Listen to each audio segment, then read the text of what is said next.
ஓம் தத்புருஷாய வித்மகே வக்ரதுண்டாய தீமகி பரஸ்வதியா குரு பிரம்மா குரு விஷ்ணு குரு தேவோ மகேஸ்வரராய. அனைவருக்கும் கோடான கோடி நமஸ்காரங்களை தெரிவித்துக் கொள்கிறேன். இன்றைய தினம் ஜோதிட சாஸ்திரம் ஒருபோதும் தப்புவதில்லை, தவறுவதில்லை. சர்வலோகமும் கிரகங்களால் இயங்குகின்றது. ஒரு மனிதனுக்கு ஒவ்வொரு காரியம் நடந்தாலும் சரி, ஒரு தனிப்பட்ட மனிதனுக்கு நடந்தாலும் சரி, உலகத்திற்கு நடந்தாலும் சரி, கிரகங்களால் மட்டுமே சர்வலோகமும் இயங்குகின்றது. ஜோதிட சாஸ்திரம் ஒருபோதும் தப்புவதில்லை, தவறுவதில்லை. ஆக இதை சிறந்த முறையில் முன்வைத்து டிசம்பர் மாத பலன்களை தொடங்குவோம். இந்த டிசம்பர் 1 முதல் 31 வரை, கார்த்திகை 15 முதல் மார்கழி 16 வரை, இதில் இந்த கார்த்திகை மாதத்தில் பிற்பகுதியில் ஒரு முக்கிய விழா, தெய்வீக விழா, கார்த்திகை தீபம். ஒவ்வொரு வீட்டிலும் தீய சக்திகள் அடியோடு அழியக்கூடியது.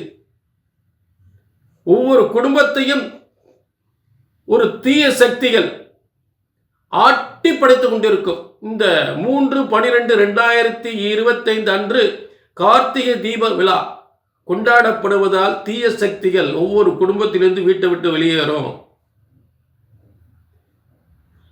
அடுத்து 2026 பிறக்கக்கூடிய ஒரு புத்தாண்டுக்காக கிரகங்கள்லாம் ஒன்று சேருகிறது. முதலில் 6/12/2025 அன்று செவ்வாய் தனுசுக்கு வர்றார். என்னென்ன கிரக பயிற்சிகள் நடந்துட்டு இருக்கு பாருங்க, கவனமா கேளுங்க. ஆக அடுத்தது அதே 6/12/2025 அன்று புதனாகப்பட்டவன் ஒரு கொஞ்ச நாள் மட்டும் துலா ராசியிலிருந்து விருச்சிக ராசியில் இருப்பார். புரிஞ்சுட்டீங்களா? அடுத்து மிக முக்கிய பயிற்சி, குருவினுடைய அதிச்சார பயிற்சி முடிவடைகிறது 21/12/2025. அதிச்சார பயிற்சி முடிவடைந்து முன்னோக்கி போன குரு பகவான் பின்னோக்கி மீண்டும் மிதுனத்திற்கு வருகிறார். இதனால் யாருக்கெல்லாம் பின்தங்கிய பலன்கள், யாருக்கெல்லாம் சிறந்த முன்னேற்றமான சாதிக்கக்கூடிய பலன்கள் என்பதை நாம் பார்க்க போகின்றோம். அடுத்ததாக 22/12/2025 அன்று தனுசுக்கு சுக்கிரன் பெயர்ச்சி அடைகிறார். தனுசு ராசிக்கு சுக்கிரன் பெயர்ச்சி அடைகிறார். ஆக இப்ப அடுத்தது இந்த புதன் விருச்சகத்துக்கு வந்தார் இல்லையா, துலாத்திலிருந்து விருச்சத்துக்கு வந்தார். அந்த விருச்சகத்திலிருந்து என்ன பண்றாரு, அவரும் தனுசுக்கு வந்துடுறார். ஆக ஏற்கனவே செவ்வாய் தனுசுல இருக்கு, அடுத்து சுக்கிரன் அங்க வந்துடுறாரு, இப்ப அடுத்ததாக புதன் அங்க வந்துடுது. ஆக இந்த 3 கிரகங்களும் தனுசு ராசியில் பல நல்ல யோகங்களை, புத்தாண்டில் நல்ல யோகங்களை உருவாக்குவதற்கு, படைப்பதற்கு, பலன் வழங்குவதற்கு தயாராகி கொண்டிருக்கிறன. அது டிசம்பர் மாதத்தில் ஏற்பட்டு விடுகின்றது. யானை வரும் பின்னே மணி ஓசை வரும் முன்னே என்பது போல் புத்தாண்டுக்கான பலன்கள் உங்களுக்கு இப்பவே தயாராகிவிட்டது. ஆக இதனால் என்னென்ன யோகங்கள் உங்களுக்கு ஏற்பட போகின்றது, என்னென்ன ஒரு அபிவிருத்தி ஆக போகின்றது, பொருளாதார முன்னேற்றம் எந்த அளவுக்கு ஏற்பட போகின்றது என்பதை தெல்ல தெளிவாக, தொழில் விருத்தி, பொருளாதார முன்னேற்றம், சுப நிகழ்ச்சிகள், என்னென்ன தெய்வ வழிபாடுகள், என்னென்ன பரிகாரங்கள் என்பதை பற்றி தெல்ல தெளிவாக நாம் இந்த நிகழ்ச்சியில் எல்லா ராசிகளுக்குமே பார்க்க போகிறோம். ஆக இது பொதுவான பலன். அதாவது ஒவ்வொருவருக்கும் ஆண்டவன் பிரம்மன் ஒரு தலையெழுத்து, தனியாக ஒரு தலையெழுத்து எழுதியிருப்பார். எல்லாருக்குமே ஒரே மாதிரி நடக்க போறதில்ல. இங்கே சொல்றது ஒரு பொது பலன். இது ஒரு 60% 70% எடுத்துக்கணும். உங்களுடைய ஜனன பிறந்த ஜாதகம் மட்டுமே உங்க வாழ்க்கையில் உண்மையான வெற்றியை தரும். உண்மையான யோகங்களை தருவது உங்க ஜனன ஜாதகம் மட்டும்தான். ஆகவே ஜனன ஜாதகத்தை பார்த்து ஒவ்வொரு காரியங்களும் செய்து வெற்றி அடைய வேண்டும். கீழே உள்ள நம்பர் இருக்கு, நோட் பண்ணிக்க, ஒரு அப்பாயின்மெண்ட் வாங்கிக்கோங்க. சரிங்களா? ஆக இப்போ எல்லா ராசிக்குமே டிசம்பர் மாத பலன்களை தொடங்குவோம். டிசம்பர் மாத பலன்கள். கடக ராசி நேயர்களே, உங்களுக்கான டிசம்பர் மாத பலன்கள். முதலில் இந்த டிசம்பர் மாத தொடக்கத்திலிருந்து டிசம்பர் 21 வரை குரு பகவான் உங்கள் ராசியிலே சிறந்த முன்னேற்றத்தை, உயர்ந்த முன்னேற்றத்தை, உயர்ந்த பொருளாதாரத்தை கொடுத்து கொண்டே இருப்பார். நல்ல முன்னேற்றத்தை, வருமானத்தையும், பதவி யோகத்தையும், தொழில் யோகத்தையும், குடும்ப அமைதி, நல்ல திருமண வாழ்க்கை, நல்ல புத்திரருக்கு நல்ல முன்னேற்றம், பிள்ளைகளுக்கு நல்ல முன்னேற்றம், அனைத்தையும் கொடுத்துருவார். 21ஆம் தேதி வரைக்கும் இருக்கிறார். அப்போ இந்த 21க்கு அப்புறம் மீண்டும் அதிச்சார பயிற்சி முடிவடைந்து மீண்டும் உங்களுக்கு பின்னாடி இருக்கக்கூடிய, உங்களுக்கு பின்னால், உங்கள் ராசிக்கு பின்னால் இருக்கக்கூடிய மிதுன ராசிக்கு போயிடுறார். சரி, இதனால என்னங்க பாதிப்பு அப்படின்னா, நம்மளுடைய அதாவது கொஞ்சம் லேட்டாக நடக்கும், தாமதமாக நடக்கும், எடுத்தும் நடக்காது. ஆனால் நிச்சயமாக நடக்கும், நல்ல காரியங்கள் நிச்சயமாக நடக்கும். ஒரு வருமான முன்னேற்றம், தொழில் முன்னேற்றம், அதில் சின்ன சின்ன தடைகள் ஏற்பட்டு அதுக்கப்புறம் வெற்றி அடையக்கூடிய நிலை எப்போ? டிசம்பர் 21க்கு அப்புறம்.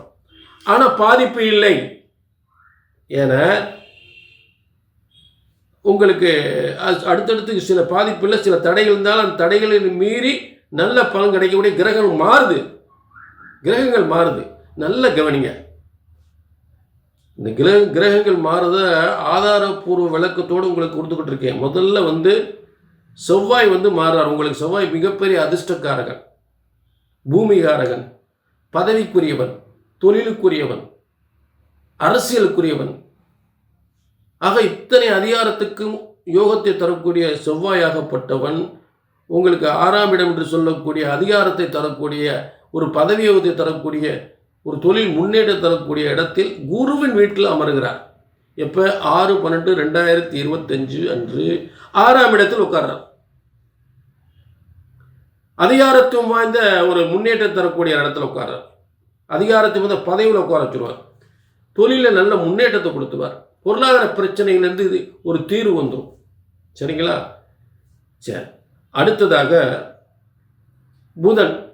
புதன் ஒரு தற்காலிகமாக உங்களுக்கு துலா ராசிலேருந்து விருச்சிக ராசியில் இருப்பார். தற்காலிகமாக ஒரு 25ஆம் தேதி வரையில் இருப்பார். அதுக்கப்புறம் என்ன பண்ணுறாரு? உங்களுக்கு அவரும் தனுசுக்கு வந்துடுவார். அவருக்கும் தனுசுக்கு வந்துடுறார். ஆக தனுசு ராசியில் செவ்வாய் ஏற்கனவே போயாச்சு. அடுத்து புதன் அங்கே வந்தார். அடுத்து சுக்கிரன் 22/12/2025 அன்று சுக்கிரன் அங்கே வந்துடுறார். அப்போ அதாவது உங்களுக்கு 6ஆம் இடம் என்று சொல்லக்கூடிய அந்த இடத்துல சூரியன், செவ்வாய், சுக்கிரன், புதன். புதன் அங்கே வந்துடுறாரு, செவ்வாய் அங்கே வந்துடுறாரு. தனுசு ராசிக்கு, தனுசு ராசி குருவின் வீடு மறந்துடக்கூடாது. அப்போ இந்த 4 கிரகங்கள் சூரியன், செவ்வாய், புதன், சுக்கிரன் 4 கிரகங்களும் தனுசுக்கு வந்துடுது இந்த டிசம்பர் மாதம். வந்த உடனே அந்த டிசம்பர் மாதம் 21ஆம் தேதி இப்போ குரு மிதுனத்துக்கு வந்தார்ல. அப்போ மிதுனத்துக்கு எங்கே பார்ப்பாரு? தனுசுவை தான் பார்ப்பார். அப்போ தனுசில் இத்தனை கிரகங்கள் இருக்கு. இத்தனை கிரகங்களுமே மிகப்பெரிய யோகத்தை ஏற்படுத்தும், மிகப்பெரிய யோகத்தை ஏற்படுத்தும், நல்ல முன்னேற்றத்தை ஏற்படுத்தும். அதில் மறுக்க முடியாத உண்மை. பதவி யோகம், பதவி உயர்வு, வியாபாரத்தில் பிள்ளைகளுக்கு வருமானம், பிள்ளைகளுக்கு நல்ல வேலை வாய்ப்பு. புரிஞ்சுட்டீங்களா? ஆக எல்லாவித பிரச்சனைகளும் தீர்ந்து நல்ல முன்னேற்றமான ஒரு காலத்தை உருவாக்கக்கூடிய கிரக அமைப்புகள் மாறிக்கொண்டிருக்கிறது. எல்லாம் குருவின் பார்வையில் வந்துடுது. அதான் ஒரு முக்கியமான விசேஷம். 4 கிரகங்களும் தனுசுவிலிருந்து குருவால் பார்க்கப்படுகின்ற ஒரு சிறந்த யோகம் ஏற்படுகின்றது. இந்த குருவின் அதிச்சார பயிற்சி முடிவடைந்தாலும் அது மிக அற்புதமாக அந்த மிகப்பெரிய யோகத்தை ஏற்படுத்தக்கூடிய நிலை ஏற்பட்டு விடுகிறது. மிகப்பெரிய பதவி இடமாற்றம், பதவி யோகம், இடமாற்றத்துடன் தொழில் முன்னேற்றம், பூமி சம்பந்தப்பட்ட யோகம், கோர்ட்டு கேஸ், வம்பு வழக்குகள் முடிவடைவது, பூமி பிரச்சனைகள் முடிவது, சொத்து பிரச்சனை முடிவது, பிள்ளைகளுக்கு நல்ல வேலை வாய்ப்பு கிடைக்கிறது, எல்லாமே நல்லபடியாக வந்துடும். ஆக கடகராசினர்களே, இது பொதுவான பலன். டிசம்பர் மாதம் அற்புதமாக இருக்குது, ஒன்றும் கவலைப்பட வேண்டியதில்லை. Don't worry. தெய்வ அனுகிரகத்தால் எல்லாமே உங்களுக்கும் உங்கள் பிள்ளைகளுக்கும் உங்கள் வம்சத்துக்கும் எல்லாம் சிறப்பாக அமைஞ்சிருது. யோகங்கள் தனிப்பட்ட ஜாதகத்தை பார்க்கணும். அதாவது அது பொதுவான பலனுங்க. ஒவ்வொரு மனுஷனுக்கும் அவன் எந்த காரியம் எப்போ செய்யலாம், எப்போ தொழில் தொடங்கினா முன்னுக்கு வரும், எப்போ அரசாங்க வேலை கிடைக்கும், எப்போ நல்ல திருமண வாழ்க்கை அமையும், எப்போ புத்திர பாக்கியம் கிடைக்கும், இது எல்லாமே உங்கள் தலையெழுத்தில் எழுதியிருக்கு. இது பொது பலன். எல்லாமே இப்போ உங்கள் தலையெழுத்து, உங்கள் வாழ்க்கையில் நடக்கக்கூடிய அத்தனை யோகங்களுமே உங்கள் தனிப்பட்ட ஜாதகத்தில் தலையெழுத்த பிரம்ம எழுதியிருக்கார். அது எப்போ நடக்கும் தெரிஞ்சுக்கணும், அந்த உங்கள் சுய ஜாதகத்தான் பார்த்துக்கணும். புரிஞ்சுட்டீங்களா? சுய ஜாதகத்தில் தான் எல்லாவித உங்கள் தனிப்பட்ட யோகங்களும் தெளிவாக தெரியும். அங்கே உங்கள் வாழ்க்கை அதை பார்த்து உங்கள் வாழ்க்கையை மிகப்பெரிய வெற்றி அடையலாம். புரிஞ்சுட்டீங்களா? ஆக மீண்டும் இதை கீழே நம்பருக்கு நோட் பண்ணிக்கிங்க, ஒரு அப்பாயின்மெண்ட் வாங்கிக்கலாம். மீண்டும் ஒரு நல்ல நிகழ்ச்சியில் உங்களை சந்திக்கும் வரை உங்களிடமிருந்து விடைபெறுவது 18 சித்தர்களும் முனிவர்களும் உருவாக்கிய சித்தர் வாக்கு ஜோதிடர் பாலச்சித்தர். நன்றி, வணக்கம்.